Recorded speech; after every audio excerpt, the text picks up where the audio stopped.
Hai, selamat datang kembali. Di video kali ini, kita akan merangkum salah satu film yang berjudul Ninja Assassin, yang rilis pada tahun 2009.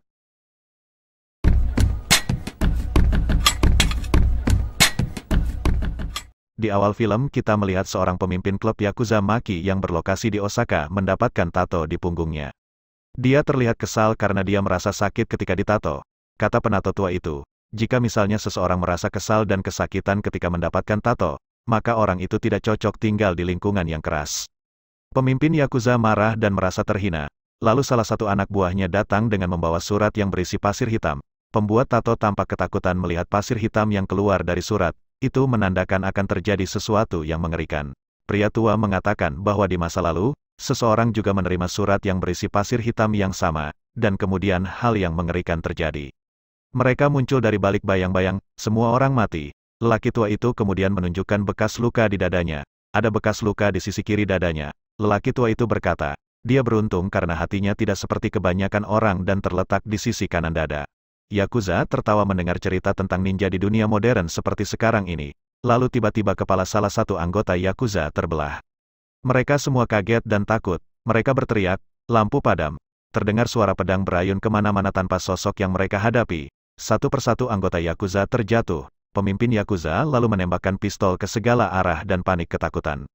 Dia berkata akan membayar ninja apapun yang dia inginkan, asalkan tidak membunuhnya.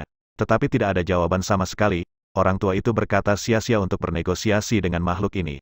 Ketika dia panik, lalu tangan pemimpin Yakuza tiba-tiba pecah, dan kepalanya ditebas oleh senjata tak terlihat. Dia mati seketika. Kemudian dari balik bayangan muncul sosok ninja yang dimaksud. Ninja berjalan ke arah lelaki tua itu dengan mata dingin. Ninja tanpa basa-basi langsung menebas lelaki tua itu. Kemudian pindah ke kota Berlin, di markas besar Europol.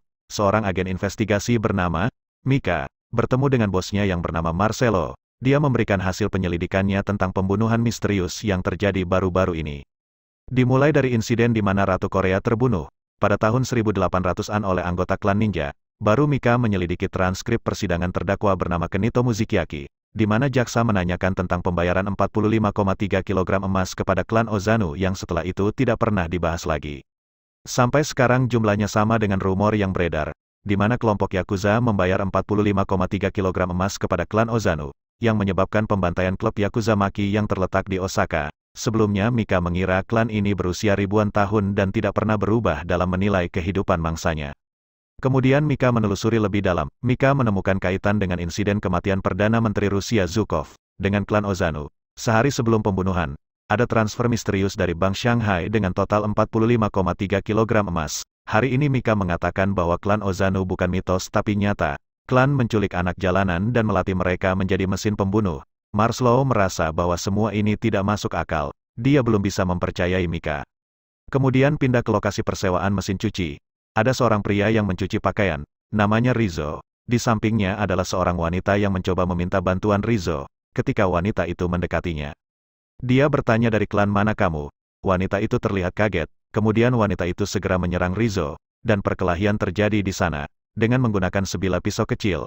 Kemudian pemilik laundry mendengar teriakan dan mengecek keadaan. Dia menemukan sesuatu yang aneh di salah satu mesin laundry-nya, dan ada sesosok mayat manusia di dalamnya.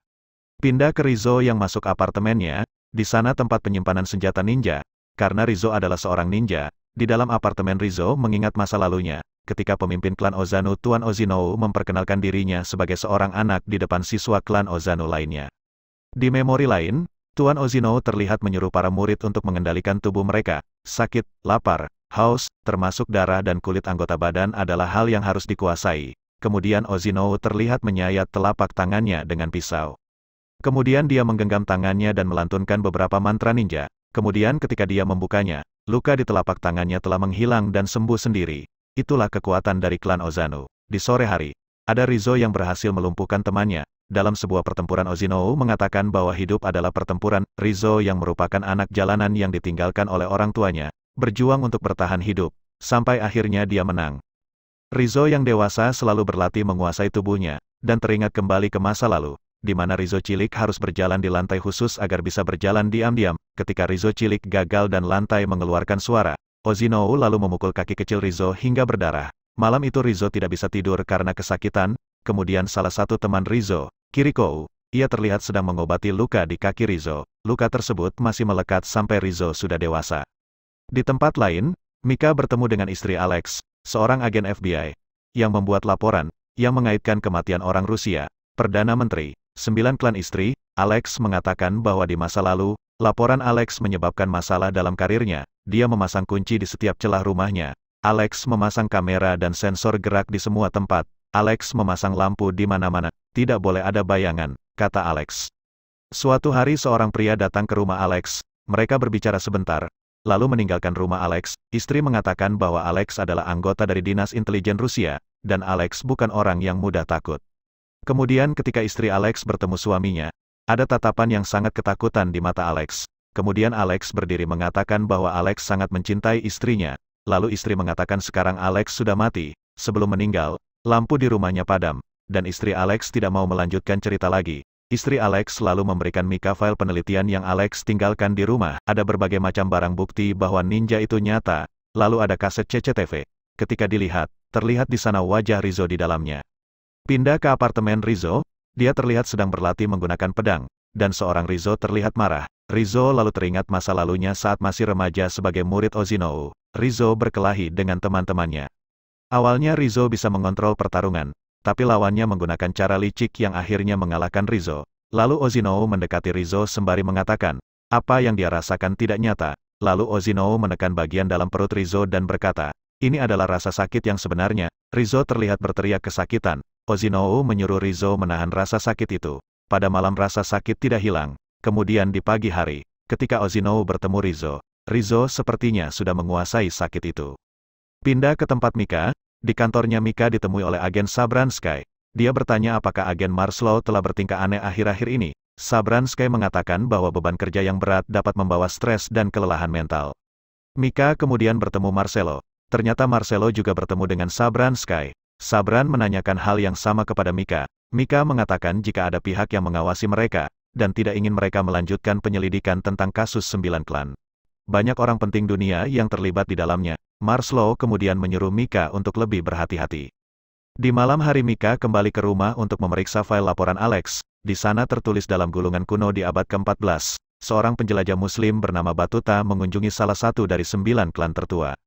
Klan pasir hitam di Sito, terpencil, tersembunyi di balik pegunungan bersalju. Batuta melihat perayaan makan malam disertai dengan bela diri. Kemudian pada suatu ketika, Rizzo muda terlihat ditutup matanya oleh Ozino. Rizzo harus bisa hidup tanpa indera penglihatan selama setahun penuh. Rizzo diadu hanya dengan mengandalkan indera pendengarannya. Awalnya Rizzo tidak bisa menyesuaikan, tetapi kemudian indera pendengaran Rizzo mampu meningkat tajam dan bisa melawan tanpa melihat gerakan lawan dan dapat mengalahkannya. Di malam hari, saat istirahat dengan kemampuan indera pendengaran, Rizzo mampu mendengar detak jantung Kiriko yang berdetak seirama dengan detak jantungnya lalu Rizzo tersenyum. Di hari lain, Kiriko sepertinya bisa mengalahkan lawannya dalam pertempuran. Lalu Ozino memerintahkan Kiriko menebas lawannya dengan pisau. Tetapi Kiriko menolak. Ozino lalu menyerang pipi Kiriko dan menghukum Kiriko. Di malam hari, Rizzo kasihan dan bertemu Kiriko di kotak hukuman. Rizzo memberi minum air untuk Kiriko yang tampak haus. Di lain hari, suatu malam hujan deras, Rizzo melihat Kiriko tidak di tempat tidur. Rizzo kemudian mengejar Kiriko yang hendak melarikan diri. Rizzo mencoba menghentikan tindakan Kiriko karena konsekuensinya akan menjadi takdir.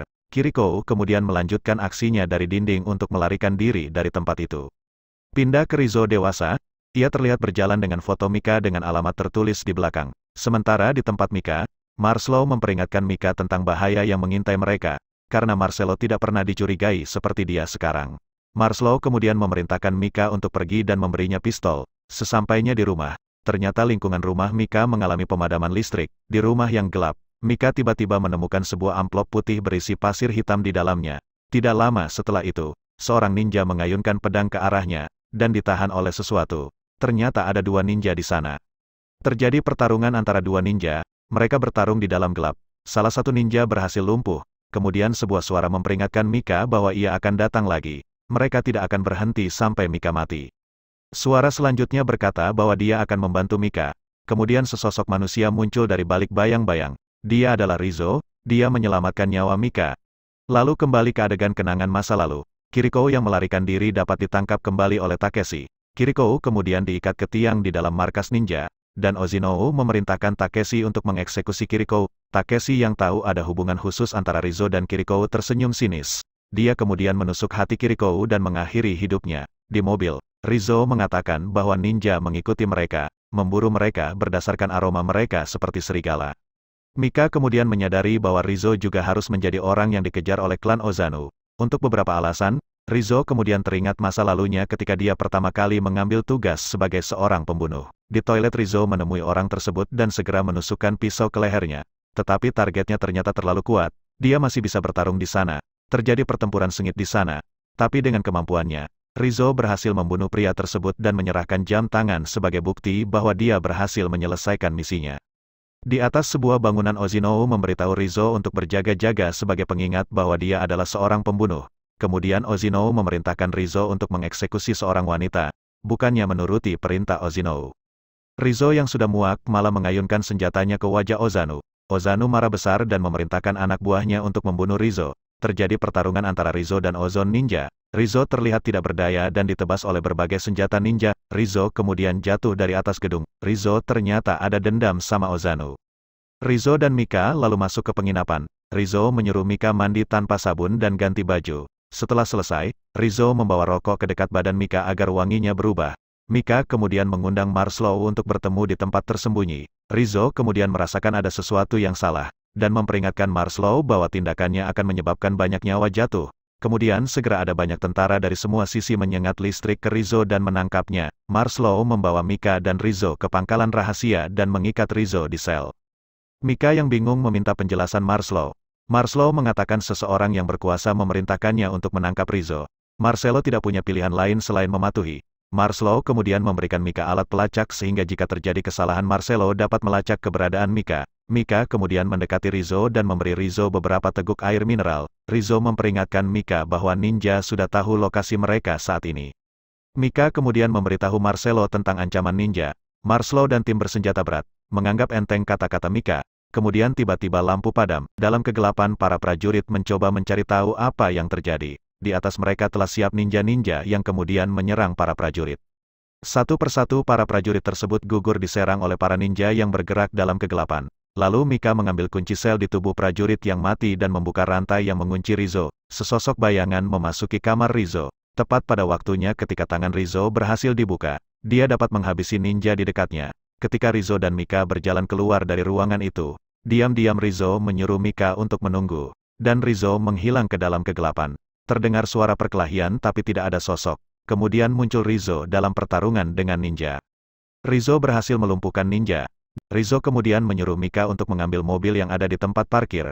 Saat Mika meninggalkannya, puluhan ninja muncul di bayang-bayang. Rizzo melawan puluhan ninja Ozino. Rizzo terlihat mampu menghindari setiap serangan yang ada. Dia menghabisi ninja satu persatu ninja dengan kemampuan bertarung yang tinggi. Rizzo masih mampu bertahan. Kemudian terlihat semakin banyak ninja yang datang. Rizzo yang mulai lelah terlihat terlukai oleh tebasan pedang. Rizzo melompat untuk menghindari serangan ninja di tempat lain. Mika yang sudah berada di dalam mobilnya mendengar suara-suara aneh. Kemudian sebuah pisau ninja muncul melalui kaca depan mobilnya. Dia menginjak pedal gas dengan panik di jalanan. Mika kini dihadang oleh banyak ninja. Dan untungnya Mika berhasil kabur dari gedung. Di sisi lain Rizzo yang terluka mencoba menyelamatkan diri dan melompat keluar gedung. Rizzo berlari di jalanan dan ninja masih mengejarnya. Terjadi perkelahian di jalan-jalan. Ninja berhasil merobek perut Rizzo. Rizzo lalu tumbang. Kemudian muncul Mika menghantam ninja. Mika kemudian menyelamatkan Rizzo. Mika berniat untuk membawa Rizzo ke rumah sakit. Tapi Rizzo menolak. Mika kemudian membawa Rizzo ke dalam rumah. Rizzo terbaring tak berdaya dengan luka di sekujur tubuhnya. Kemudian dari luar penginapan, Mika melihat beberapa bayangan memasuki ruangan tempat Rizzo sedang berbaring. Di pagi hari polisi datang dengan alat pelacak Mika, dan hanya menemukan Mika duduk sendirian. Para ninja membawa Rizzo pergi di dalam kotak. Rizzo mencoba memulihkan diri dengan kemampuan yang dimiliki oleh klan Ozano. Luka-lukanya tertutup satu persatu, dan Rizzo tiba di markas klan Ozano. Dia dibawa ke hadapan Ozino. Pemimpin klan Ozano mengatakan dia awalnya menyiapkan Rizzo sejak kecil menjadi penerusnya untuk memimpin klan. Tetapi sekarang karena tindakan Rizzo, Ozano berniat untuk mengeksekusi Rizzo karena mempermalukan nama baik klan. Ozino terlihat menekan perut Rizzo untuk menyiksanya. Sampai dia muntah darah, Takeshi memperhatikan bahwa Rizzo membawa alat pelacak yang diberikan kepada Mika tadi. Kemudian datang para prajurit yang dibawa oleh Marslow, dan Mika datang untuk menyelamatkan Rizzo. Ternyata Rizzo telah menunggu mereka. Mika lalu melepaskan ikatan Rizzo. Terjadilah pertempuran antar pasukan militer melawan para ninja. Ninja tampaknya mampu mengatasi ancaman tentara penyerang. Kemudian Takeshi memasuki ruangan yang di dalamnya sudah ada Rizzo. Dengan 2 pedang siap untuk bertarung, Takeshi memiliki 4 rekannya menyerang Rizzo. Kemudian ada ninja tingkat tinggi bertarung. Rizzo terlihat mampu menggulingkan mereka satu persatu. Kemudian giliran Takeshi untuk melawan Rizzo. Takeshi terlihat cukup kuat dan mereka berdua bertarung di tengah api. Rizzo ingat bahwa Takeshi yang mengeksekusi Kiriko. Rizzo terlihat marah dan menyerang Takeshi berulang kali. Takeshi yang tak berdaya akhirnya mati di tangan Rizzo. Rizzo kemudian berjalan ke Ozino, dan akhirnya Rizzo bisa menghadapi Ozino secara langsung. Ozino sepertinya bisa menghilang dalam kegelapan dan menyerang Rizzo dari arah yang tidak dia ketahui. Rizzo mengambil pedang dan mencoba untuk melawan Ozino. Terjadilah pertarungan ninja yang sangat brutal antara Rizzo dan Ozino. Ozino mampu menghilang lagi dalam kegelapan dan dengan kecepatan ninjanya. Tepat saat Ozino hendak menusuk Rizzo, Mika menembaknya dari belakang. Rizzo menyuruh Mika lari, tapi sudah terlambat. Sepertinya Ozino menghilang dalam kegelapan dan muncul di belakang Mika. Ozino dengan mudah menikam Mika tepat di jantung. Melihat Mika jatuh, kali ini Rizzo dengan kecepatan ninjanya mampu menghilang dalam kegelapan dan menyerang Osamu berulang kali hingga lengan Ozino putus. Ozino yang tak berdaya kemudian langsung dieksekusi oleh Rizzo. Rizzo mampu mengalahkan Ozino. Lalu Rizzo mendengar detak jantung Mika. Rizzo pun membawa Mika keluar dari gedung. Rizzo memberitahu Marslow bahwa Miko baik-baik saja. Mika memiliki hati yang istimewa di sebelah kanan dadanya. Tidak seperti manusia pada umumnya. Mika akhirnya bangun, dan filmnya selesai. Terima kasih buat kalian yang sudah nonton sampai habis. Jangan lupa like, komen, dan subscribe. Sampai jumpa di video selanjutnya.